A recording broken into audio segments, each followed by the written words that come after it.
اعوذ باللہ من الشیطان الرجیم بسم اللہ الرحمن الرحیم۔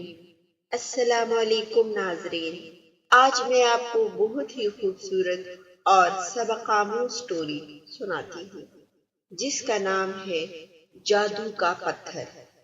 یہ بہت عرصہ پہلے کی بات ہے۔ کسی گاؤں میں ایک عورت رہتی تھی جس کا ایک بیٹا تھا۔ ایک دن اس نے اپنے بیٹے کو کچھ پیسے دے کر اس سے کہا کہ بیٹا ذرا جا کر بازار سے روٹی لے آؤ۔ لڑکا پیسے لے کر جا رہا تھا کہ راستے میں کچھ بچے بیٹھے ہوئے تھے۔ ان کے پاس ایک بلی کا بچہ، ایک کتے کا اور ایک چوہے کا تھا، اور اس تینوں جانوروں پر وہ بچے ظلم کر رہے تھے اور اس کو ستا رہے تھے۔ جب یہ لڑکا ان کے پاس گیا تو ان کو کہا کہ ایسا نہ کریں، یہ جانور بھی زبان ہے، لیکن بچے نہ مانے۔ پھر لڑکے نے کہا کہ کیا آپ لوگ اس کو بیچنا چاہتے ہو؟ بچوں نے کہا کہ ہاں۔ لڑکے نے وہ سارے پیسے دے دیے اور وہ تینوں جانوروں کے بچے ان سے خرید کر گھر لے آئے۔ ماں نے پوچھا بیٹا روٹیاں لے آئے ہو؟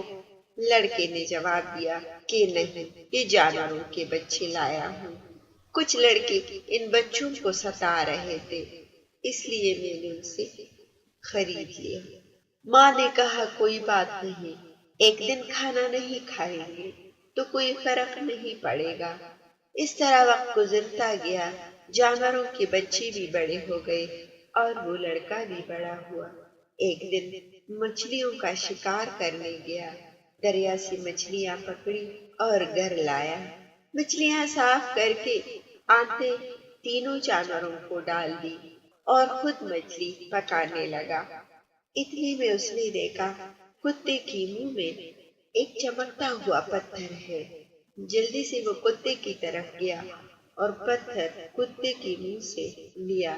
لڑکا بہت سمجھدار تھا، وہ سمجھ گیا کہ یہ تو جادو کا پتھر ہے، کیونکہ وہ سورج کی روشنی کی طرح چمک رہا تھا۔ جلدی سے پتھر کو دھویا اور ہاتھ میں رگڑ کر بولا، اے جادو کے پتھر، مجھے کھانا کھلا دو۔ یہ کہہ کر اس نے مڑ کر دیکھا تو حیرت سے اس کا منہ کھلا رہ گیا۔ اس کے سامنے بیش قیمت دسترخوان پر ایک ایسے انوکھے کھانے رکھے ہوئے تھے جو بہت لذیذ تھے۔ اس نے ماں کو بلایا اور سارا قصہ سنایا اور دونوں نے مل کر وہ کھانا کھایا۔ ان کی ماں بہت خوش ہوئی اور اس طرح لڑکا اس پتھر کو چھوٹے موٹے کاموں کے لیے استعمال کرتا تھا۔ ایک دن لڑکے نے بادشاہ کی بیٹی کو راستے سے گزرتی ہوئی دیکھا تو اس کو بادشاہ کی بیٹی بہت پسند آئی اور آ کر ماں کو بولا کہ بادشاہ کی بیٹی کا رشتہ مانگنے چلی جاؤ۔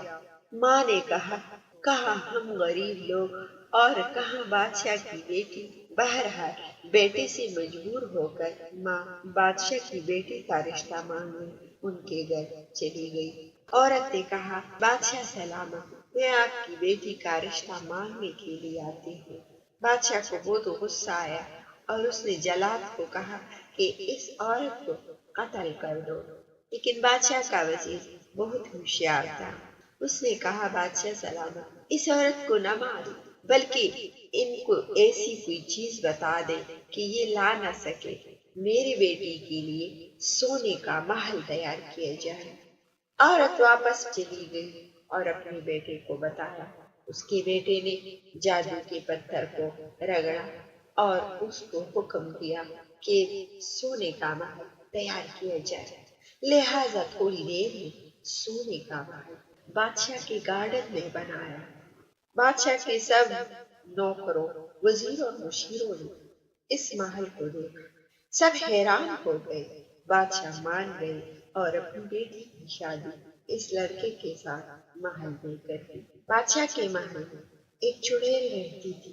اس نے جب دیکھا کہ یہ سونے کا محل یہ لڑکا کہاں سے لایا، لہذا اس نے بادشاہ کی بیٹی کو کہا کہ کسی طریقے سے اس لڑکے سے پوچھو کہ یہ سونے کا محل اس نے کیسے تیار کیا؟ بادشاہ کی بیٹی نے لڑکے سے سارا راز پوچھ لیا۔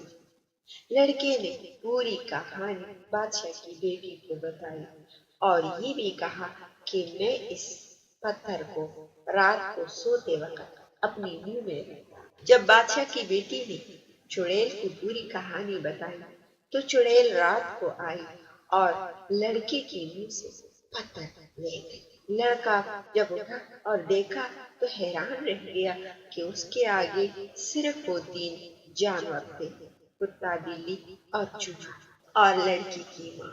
لڑکا بہت رویا، بہت پریشان ہوا کہ اب کیا ہوگا۔ وہ تینوں جانور پتھر کی تلاش کرتے ہیں۔ ایک دن ان کو بادشاہ کے گارڈن میں وہ محل نظر آیا۔ وہ تینوں جانور گارڈن چلے گئے اور وہاں پر زمین میں کھدائی شروع کی، ایک چھوٹا سا سرنگ بنایا اور سب سے پہلے چوہا اس میں گھس کر محل چلا گیا۔ دیکھا تو چڑیل کی منہ میں وہ پتھر پڑا۔ چوہے نے اپنا دم چڑیل کی منہ پر مارا اور اس طرح چڑیل کا منہ کھل گیا اور پتھر گر گیا۔ جلدی سے بلی نے پتھر اٹھایا اور سب بھاگ گئے۔ چڑیل نے اٹھ کر پتھر ڈھونڈا لیکن پتھر نہیں ملا۔ وہ تینوں دوڑ کر لڑکے کے پاس چلے گئے اور پتھر ان کو دے دیا۔ لڑکا بہت خوش ہوا اور ان تینوں کا شکریہ ادا کیا، لیکن ان تینوں نے کہا کہ نہیں، آپ نے بھی تو ہمارے اوپر بہت بڑا احسان کیا تھا کہ ہم کو ظالموں کے ہاتھ سے بچایا تھا۔ اور اس نے کہا میں ابھی پتھر کو حکم دیتا ہوں کہ وہ سونے کا محل پھر سے آ جائے۔ ماں نے بیٹے کو روکتے ہوئے کہا رہنے دو بیٹے، سونے کی محل کی ہمیں کوئی ضرورت نہیں۔ تب نوجوان نے جادو کے پتھر سے کہا محل کو مٹا دو۔ نوجوان کی ماں بہت خوش ہوئی اور بیٹے کو کہا کہ ہمیں اپنی چادر کے ساتھ پاؤں پھیلانا چاہیے۔ امید کرتی ہوں کہ آپ کو یہ سبق آموز اسٹوری پسند آئی ہوگی۔ آپ اپنا بہت سارا خیال رکھیے گا، اپنی دعاؤں میں مجھے بھی یاد رکھیے گا اور چینل کو لائک اور سبسکرائب کرنا نہ بھولیے گا۔ بامان خدا۔